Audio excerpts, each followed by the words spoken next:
Hello everyone, I'm Zahid from Talks at Innovation Valley, and today we have very amazing guest Eve Pasalti. Eve Pasalti is 20 plus year tech and business leader.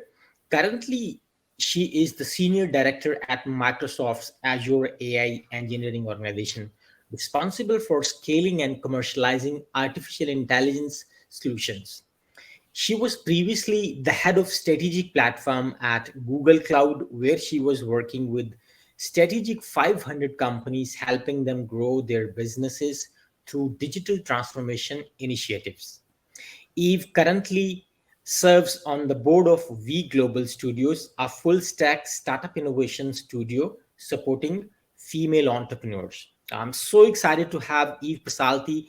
So, first of all, I really warm welcome you, Eve, to the show. Thank you so much, Zahid. Great to be here. You're welcome. If before we jump to the questions list and the topic, which is how to leverage generative AI and large language business models for education and businesses. Before going to that, I would love my audience to know your story and your journey so far. We already know who you are and what you are doing, but we would love to know your inspirational and entrepreneurial journey so far. I mean, from where you got your education and when you started your professional career, and how you then when you joined Google, and how was that experience, and then when you joined Microsoft, and how was your journey so far? Absolutely, yeah. So it's an interesting journey because I think, and that's probably common for a lot of your viewers as well. It's quite common to, have an intention and a North Star, but also be open to outcomes when it comes to your professional and your personal journey. So mine started several decades ago. I'm originally from Greece, and this is where I was born and raised. And I came to the US in my early 20s for my undergrad degree. So I went to the University of North Carolina in Charlotte, in North Carolina, and I got my undergrad there. And then I wanted to pursue a business degree, an MBA. So that brought me to the West Coast in Seattle. And this is where I started working with startups. And that's how I started my journey, basically working in a couple of startups, finishing my business degree. I was always very keen on the technology aspect of things. I had started this work back in Greece and wanted really to explore more what I can do in that field. So um, that's kind of like what brought me initially to Microsoft in the early 2000s. It was a really great set of experiences because the really positive thing about being in a large organization like Microsoft is that you are really learning from, you're drinking from the fire hose. So it's a really innovative uh, organization and provides you with a lot of opportunities to try different things, to explore, to really extend your learning, and that definitely provided a lot of opportunities. I was able to work in our Windows platform. I was able to work in our education industry. I was able to understand kind of like, the licensing structures, or I was able to work in the largest subsidiary that we have in the US. And most lately, of course, with the AI engineering team, which is like a fascinating place to be. In between, I was. I also was recruited by the Google organization. It was about 6 years ago, I would say. It was back then when the Google Cloud organization was being built, and they wanted someone with enterprise experience that can really help, with that transformation that they were going as they were kind of like building up the overall Google Cloud organization. So that was a really interesting experience, and that it really exposed me to a couple of solution areas, that were tethered to AI innovations, and then about 3.5 years into that, I realized that Microsoft really has been doing a lot of incredible work from a research, but also from a commercialization standpoint when it comes to the to AI innovations and AI capabilities, and I was very intentionally looking for opportunities to really join the engineering team and be part of the organization that brings these technologies to life. So here I am. I've been in the Azure AI engineering team for the past couple of years, and it's been an incredible journey, especially now with our recent collaboration with OpenAI.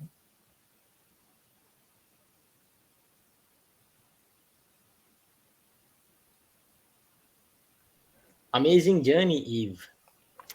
Eve, can you start by sharing a bit about your partnership with OpenAI and how it has influenced your work in the AI, generative AI, and large language model space?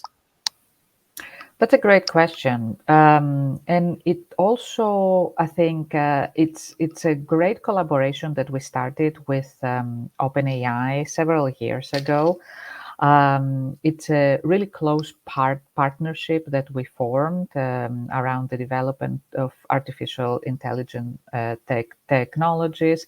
And basically, our partnership aims to help individuals do their work better, advance their work, so that we can, really holistically bring the benefits of AI to more individuals and more businesses. So um, our collaboration started about, I think, 2018, and all the OpenAI models are trained on the Azure supercomputer. So we provide the compute kind of like infrastructure for training these large language models. And in return, what we're getting from OpenAI is the exclusive rights to these large language models like GPT, ChatGPT, Codex, DALI, and others. And so we do a lot of like joint kind of like research, kind of like innovation, and it really kind of like the collaboration aims to develop the use of advanced AI technologies so that we can make AI more accessible to developers, to organizations, to users all up.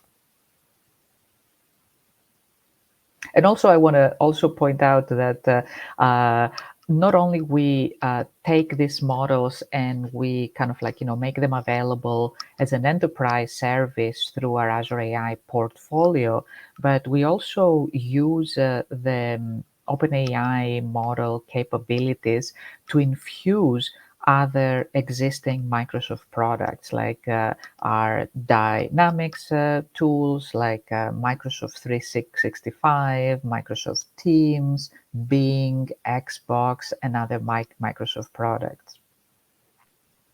All right, that's really exciting.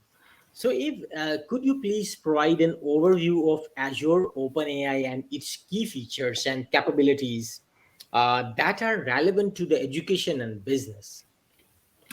Absolutely, yes. And the thing that I wanted to point out is that, and this is what really attracted me to Microsoft on the second run, is the comprehensive and the rich portfolio of AI capabilities. And the one thing that I'm not sure that a lot of people know or realize is that Microsoft has been building AI models and have been investing in artificial intelligence research for the past 35 years. So it's great that now with the whole notion of generative AI and large language model, and how prolific the OpenAI models are to broader set of groups. Um, it's great that we're democratizing and now it's in the hands of more people. But the reality is that generative AI models are not the only available models. They're really great in terms of, if you want human-like content generation, or if you want to do kind of like tasks that usually take a lot of time, like summarizing large documents or processing a bunch of invoices. So there's definitely great uses for these large, like, generative AI models, like the OpenAI ones. But there is also a lot of benefit around the more traditional models.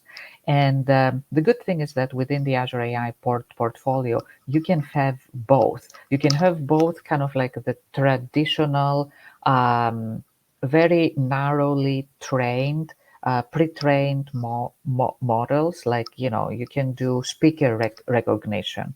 You can, for example, to transcribe a call into a document so that you can have further, you can do further processing. Or you can have custom vision that has a lot of great applications in the retail space, in the manufacturing space. You can, there are a lot of also language based models where you can do natural language processing and a lot of other things. So the point that I'm trying to make is that there are a lot of different tools in the platform that everyone can take advantage of, whether you're in the education space or whether you're in a more commercial type of organization. I would also add that it all starts with what you're trying to solve. And although I'm in the engineering team and I represent the kind of like the product vision and the product capabilities and tools, I would say that the success to any project is starting with a pain point, starting with a use case, starting with a scenario. What are you trying to solve? What are you trying to automate? What are you trying to optimize? Because then we can kind of like start from that, from what we're trying to solve, and then pick the right tool for the job. And sometimes it can be a combination, right? It can be a combination of a generative AI model that can do a lot of different things at the same time, but also kind of underpinned with a couple of these very specific API accessed pre-trained models that can help us, drive accuracy toward a specific task, whether it's optical character recognition, whether it's speaker recognition, whether it's translation, or anything else. Very, very interesting insights. Before I jump to the next question, I would request you to define a little bit. I mean, what actually is language model and what is large language model? That's a good question.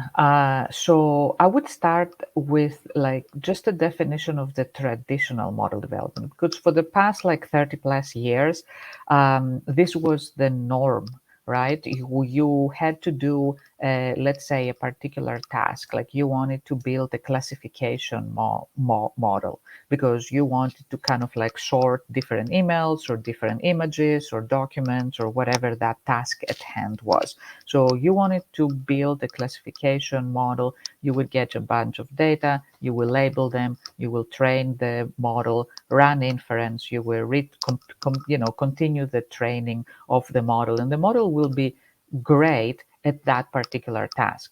So you couldn't use a classification model to do an object tracking task, for example. You would need to build kind of like a very vertically and task oriented model to address this particular task.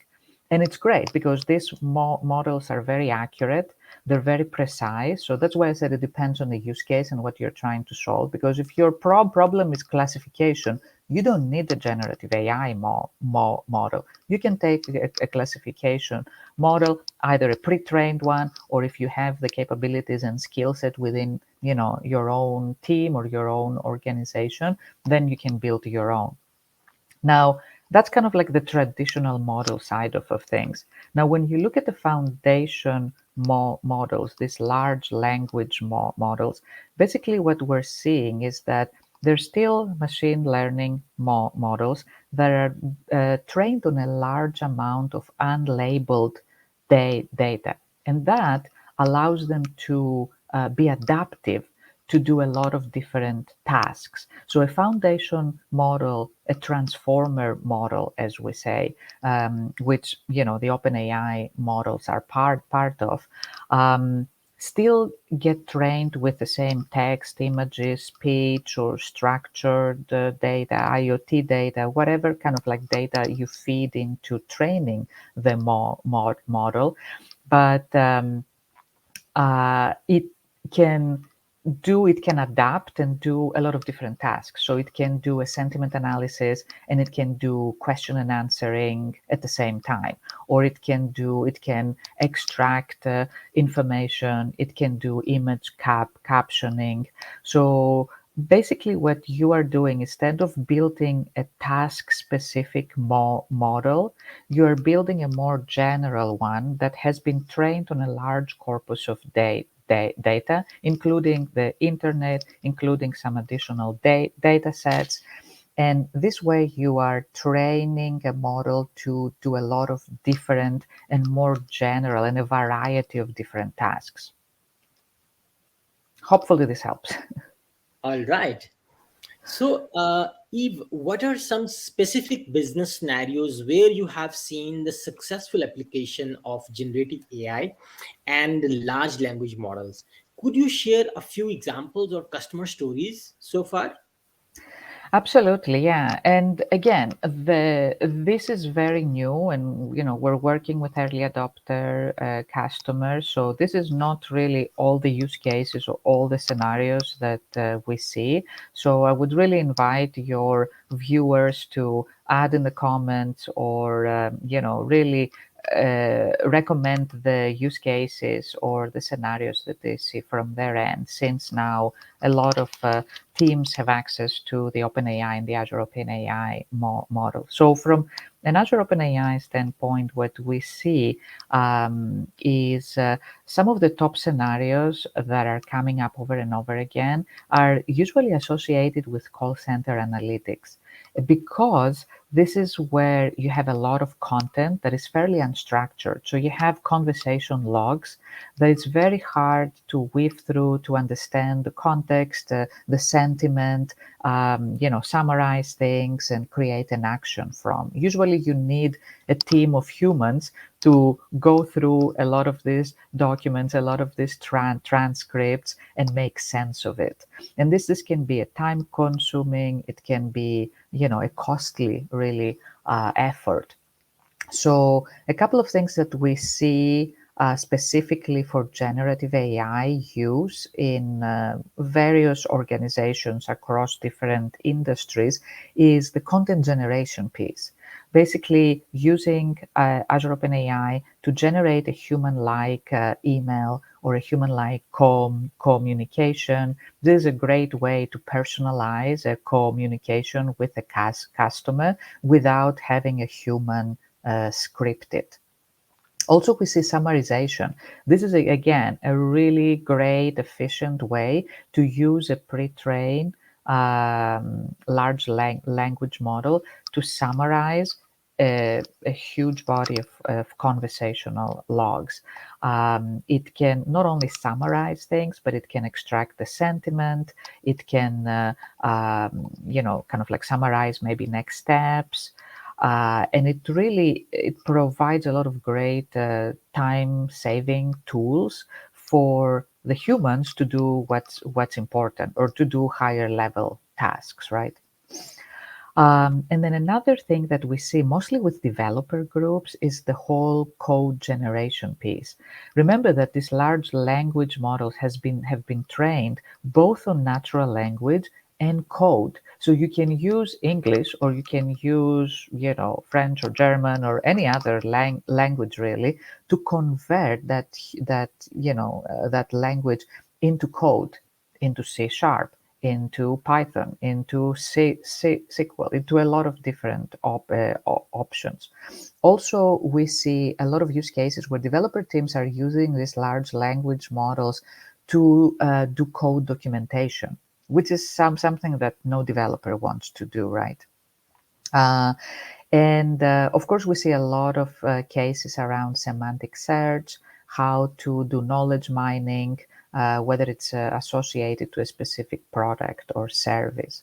But the most interesting ones that we see are combination or kind of like hybrid use cases. So we see a lot of our customers using these large language models to do this end-to-end kind of like call center analytics. So basically classify all the calls that they're getting, then use these models to extract the sentiment. How many of these calls were positive, how many of them were not as positive, and how can we change the experience. And then they can do a summarization.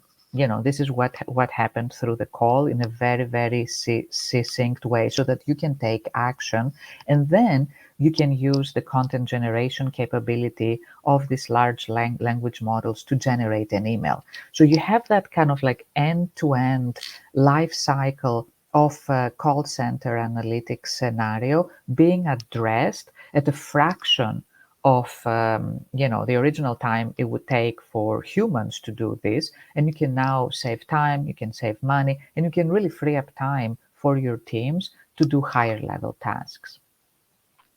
Perfect. So, Eve, in the context of education, how can generative AI and large language models enhance the learning experience for students? Yeah. Are there any ideas in your mind, or do you see any possible projects or that we can demonstrate this time? That's a great question. And to be honest, we're working with a lot of different industries, with retail, with financial services, with manufacturing, even with governments around the world that are seeing the huge opportunity of AI to help them really augment their operations, streamline their operations, optimize what they're doing in a very secure but also scalable way. The one industry that has been, maybe a little bit more reluctant to adopt AI at large scale is education. I personally see a lot of benefits around that, both for students but also for educators. So, specifically for students, I see a lot of opportunity around personalized learning. AI can provide really a lot of the capabilities around analyzing students' performance, their profile, their preferences, the learning patterns, and they can develop algorithms so that we can help tailor the learning journey to the student profile. So this is a huge opportunity. Right now, I feel like, we're putting a lot of this work in the educator's hand, and this is a heavy lifting. So I think AI can really help provide that highly personalized journey for every student, regardless of their learning style and their learning abilities or disabilities, to be successful. Also, and connected to that personalized journey is the opportunity to use AI powered tutoring systems that can provide personalized feedback and guide the students through their learning journey. So, this provides kind of like that 360 closed loop for the educator and also for the student, for the parent, the whole ecosystem to get this information back, so that the educator can supplement things from a classroom instruction point of view, and both the student and the educator can focus on these particular areas, maybe in after hours or even during the classroom. So these are some of the areas that I see are definitely really low-hanging fruit opportunities. There are also a couple of other possible ideas for educators, again, helping them to really free up their time, avoiding or kind of like addressing some of the most repetitive tasks that they're doing. So freeing up their time to spend more quality time with their students. Things like intelligent grading and assessment. So educators can really help, can really get some help from AI algorithms to help automate a little bit more the grading process, uh, so that they can provide more personalized instruction for the students. Overall, I think there are a lot of administrative tasks that the educator end up doing, that we can definitely further optimize with a lot of the AI capabilities that we have through our Azure OpenAI portfolio, but also the broader Azure AI portfolio. Interesting, Eve.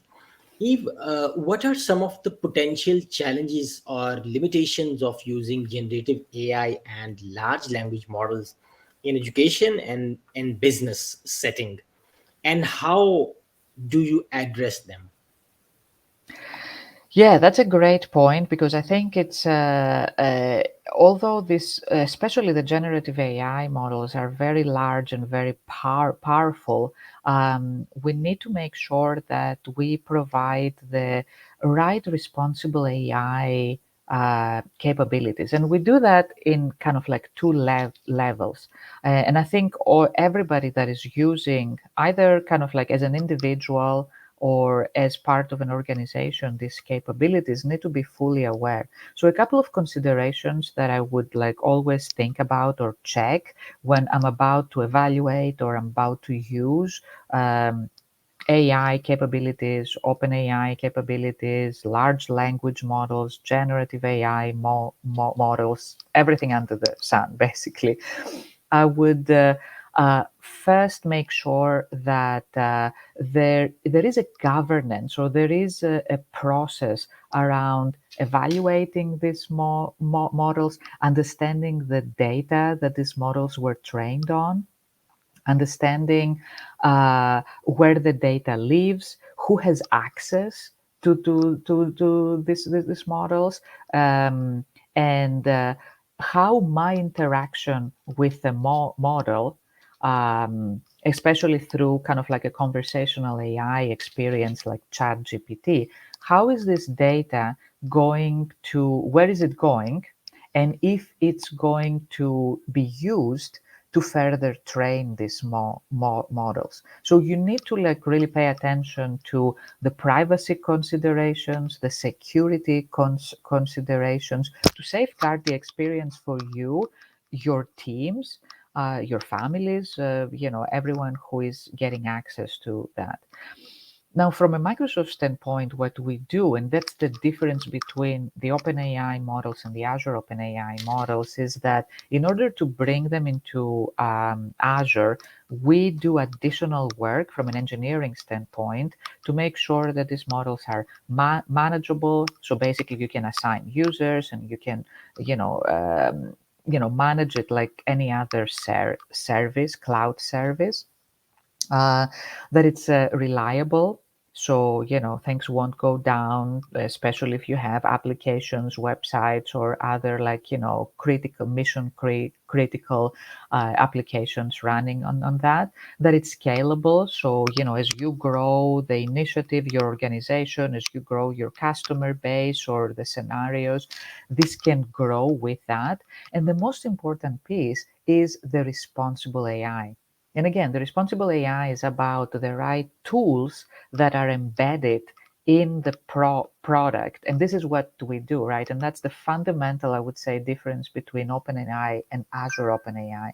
Azure OpenAI is enterprise ready and also has built-in responsible AI capabilities to detect and mitigate harmful content and harmful use of content. So basically, we are providing this visibility and this tooling directly to our customers and our users so that they can configure these content filters for their organization, and they can really help manage content that is around violence, self-harm, um, and a lot of other things that you definitely uh, don't want to create this dangerous experience. So anything around hate, violence, self-harm, we provide a dashboard that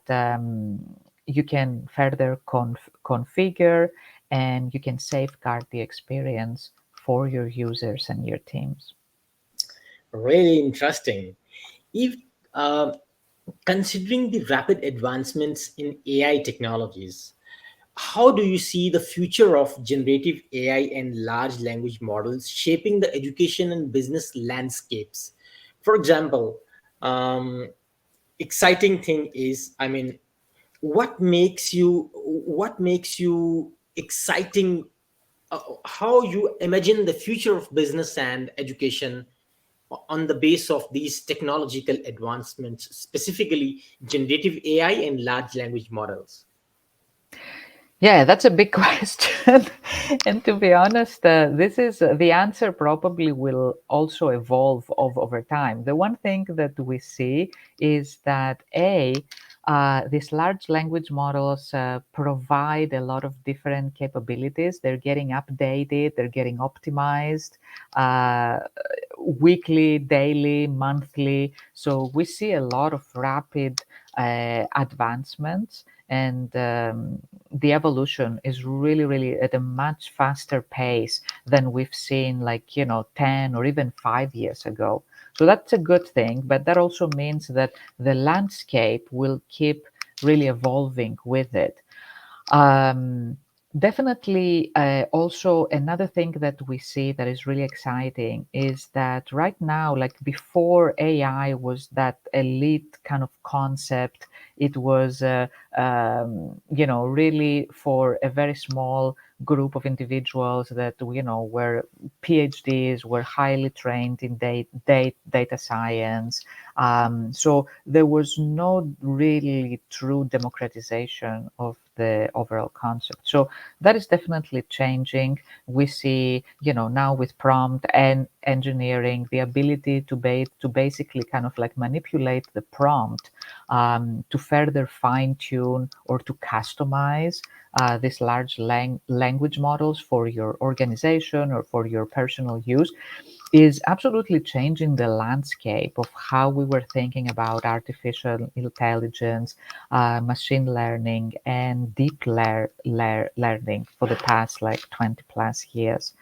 And I think that's an interesting thing. So, basically AI is coming in the hands of more. We see a lot of different applications. I'm really excited about the whole notion about the co-pilots that we're definitely further developing and evolving on the Microsoft side. Um, a co-pilot is basically the changing the paradigm of AI-powered software. We still have the human at the center of the experience, creating that application, that program, the experiential app. But now you have a co-pilot that can help you really bring things to market faster. You can prototype faster. You can scale faster. So if anything, I think AI is empowering developers, data scientists, but also line of business teams like human resources, like accounting, like marketing, to really expedite their projects and go to market faster in a much more streamlined and innovative way. There are considerations, as I said, again, like we not everything is rosy, and we need to continue being vigilant and critical, and bring that critical thinking into how we approach AI.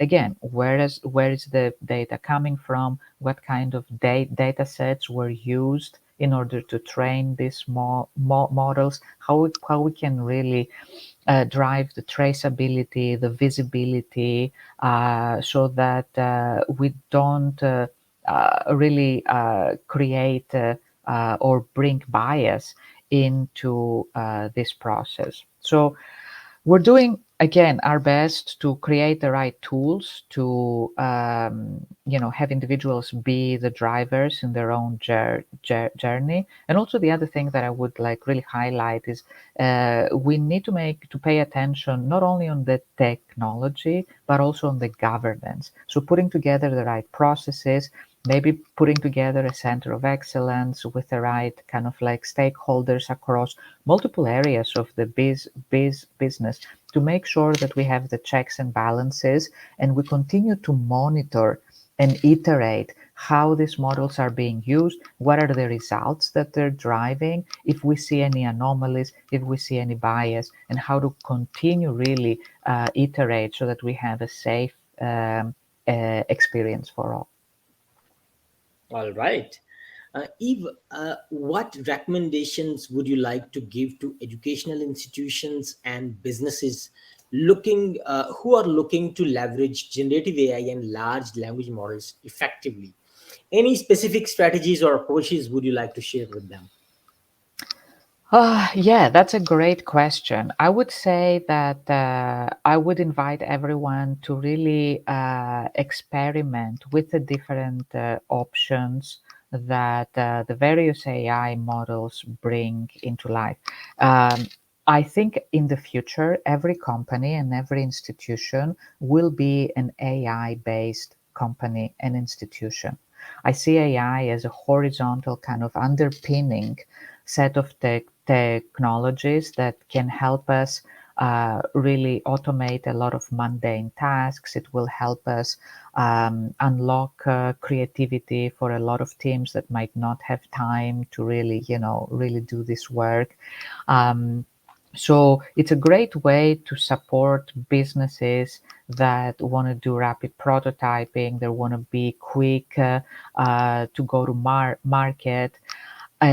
So I would invite everyone to evaluate all these different options. There are a lot of tools out there, a lot of pre-trained models. So the heavy lifting from your team might not be as heavy as you think.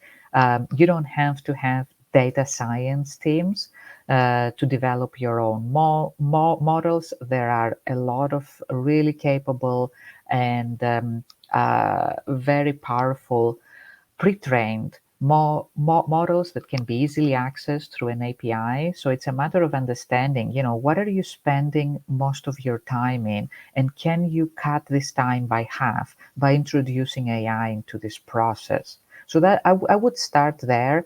And also the other thing that I would say is that you have to really change the culture of the organization.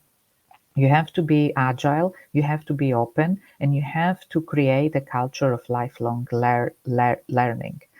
These models are evolving really fast. The industry is evolving very fast. The innovations are coming at a faster pace that we've ever seen. And creating kind of like that ongoing culture of learning and expanding your knowledge, your capabilities, bringing in and developing subject matter experts within your teams and within your organizations is really, really key.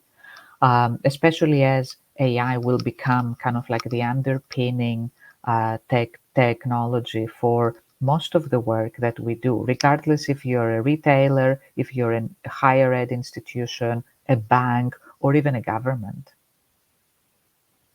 Right. All right. Eve, can you please share any ongoing research or development efforts aimed at further improving the capabilities and applications of generative AI and large language models? Um, yeah, so as I said, like, I mean, we are working fast and hard to make sure that the models that we bring, the generative AI models we bring from OpenAI, are enterprise ready. I think this is a key priority for us. We're investing a lot in responsible AI capabilities. And this is a very important area for us to make sure that the experience is safe, it's safeguarded, and we have the right guardrails to provide that safe experience for our customers. I mentioned that the Copilot also experience is something that we are investing. It really unlocks productivity across the entire organization. We introduced a bunch of Copilots around marketing, customer service, supply chain, security, GitHub Copilot. So this is kind of like another area where we see the democratization of AI, and we want to support that, and we want to enable a lot of different teams to bring AI into their operations and their line of business. And also, we continue to, outside of generative AI models, we continue to evolve the more traditional models that we have. Again, the portfolio is very rich, so we're investing in vision-based pre-trained models, in speech, language, and our goal is to make sure that we continue to drive high human parity, which is kind of like the ultimate metric to make sure that these models behave, or they behave like humans, and they really yield the most accurate results. And the last piece is also around governance. I said, like, we are a technology company, we are an engineering driven company, but given the kind of like the ethical considerations around AI and how fast things change, we're investing along the right governance and guardrails to pass these best practices to our customers and partners as well. All right. Eve, how do you ensure ethical considerations are taken into account when utilizing generative AI and large language models? Are there any guidelines or principles you follow your work? You know that many people are afraid of this AI stuff, Yeah. and in the last, few weeks ago, the OpenAI CEO Sam Altman was called by the Congress. You know, Yes. I mean, this is like a broader question, as I said. Like, I think as I said, the focus that we have is making sure that we can provide the right responsible AI capabilities that as tooling that is baked into the experience. So we want to put the user, the developer, the organization, the customer in the front seat, in the driver's seat, to really develop kind of like the right and environment for what they're building. So what we are providing to safeguard is this custom content filter, so that you can, tailor the tone and the topics for your application. We provide the abuse detection tool, so that you ensure, that your application has the right responsible use. Then we also provide implementation guidelines, we provide patterns, best practices, so that customers at least have a baseline of something they can use and they can emulate for their company. And also outside of our engineering team. So this is what we're doing from an engineering, kind of like a product development side. And this is what, my broader team is focusing on. How do we really provide these tools so that the customer is in the kind of the driver's seat to make these decisions and adjustments based on what they want. But also our broader Microsoft organization with Brad Smith's team, they're doing a lot of work working with governments at the federal level, at the regional level, at the international level, to really have this dialogue, to really have this conversation. We don't have all the answers, And to be honest, the questions and the topics change as the innovation, continues to evolve. So, as I said, we have to continue being open, be vigilant, and really have this conversation across multiple levels, not only from the technology vendors and how we can really provide that tooling, and yeah, these tools and resources for everyone to make the right decision, but also how do we work with governments and regulatory bodies to really explore ways to make this experience as safe and as effective as possible. All right. If this is the last question, but it is a kind of, master question, universal question, and very, very interesting. See, I have read this many times on many places, especially on the social media. There is a fear. Everybody is saying, like every second person is saying, AI will replace everything. AI will replace every job. AI will kill everything. I mean, there is a fear. So, how do you see this question, and what is your opinion on this? How people should see this actually, AI with fear? Yeah, I mean, that's a great question. And I know that, again, well, I don't want to be ignorant to the fears and concerns that people have. And I think it's the right approach. Again, we shouldn't go with rosy glasses into this. I think it's like, we really need to fully understand the technology, the models, the processes. There is a fear. I understand the fear around job displacement, especially for more creative based industries, uh, like the entertainment industry, or like maybe marketing, or others. I would say that AI at this point is not really, we don't see it replacing human creativity and human expertise.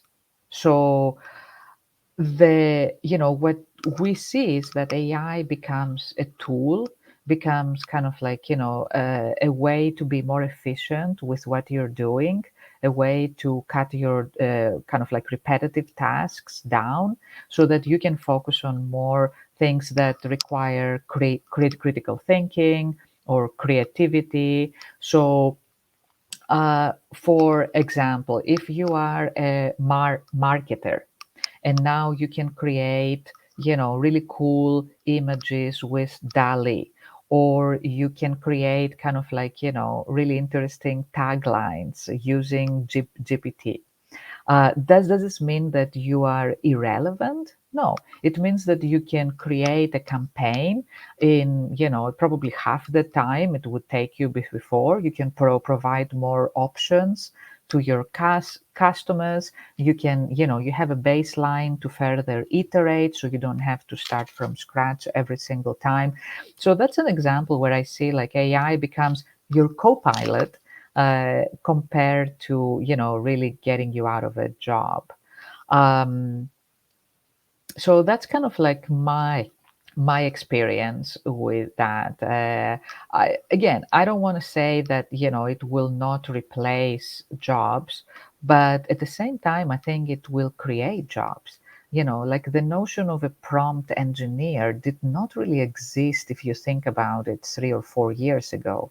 And now we're saying, here is a new definition of developer, or a new definition of a data scientist, which is basically understanding how this large language model works and using the prompts to inject information or to manipulate the outcomes that you get from these large language models. And that's why I said, like, I mean, I think we all have to be open to learning, exploring, and since I think AI is going to create as many jobs as it can possibly take out. Eve, you give very beautiful example like the co-pilot. It actually changed my perspective too. But still, yeah, and you're right that it will also replace a lot of roles. But yes, we should see it as helping tool, not I think on the base just on the base of fear. So in the last Eve, first, let me tell you, uh, our conversation was too amazing, and I mean, thank you so much for joining, and it was really insightful. In the last, I would request you to give any um, message to my audience, which are university students, teachers, uh, potential entrepreneurs, startup founders, and business community. Any inspiring message that would change their life, they can remember you. Um, that's an interesting question. I let me think about it. Um, I would say what I would like, what I would really ask everyone is to really embrace this innovation that we see. I don't think we should be. I think we should consider ourselves as really part of that wave, not as a spectator, but as a critical thinker that really can evaluate and they can really help us evolve the ways that we can use this technology and the outcomes that we can get.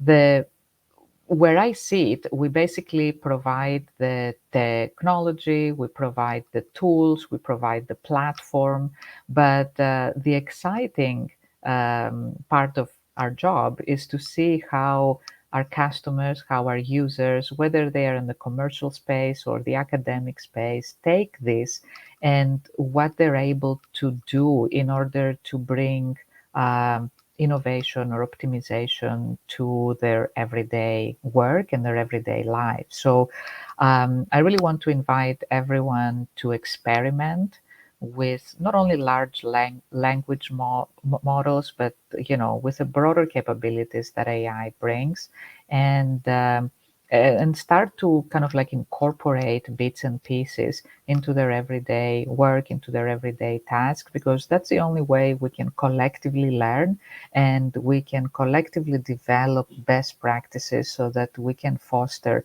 a more ethical, safe, and more creative way to approach AI. That's right. That's really, really insightful, Eve. And once again, thank you so much for joining for Thank such a you. deep talk.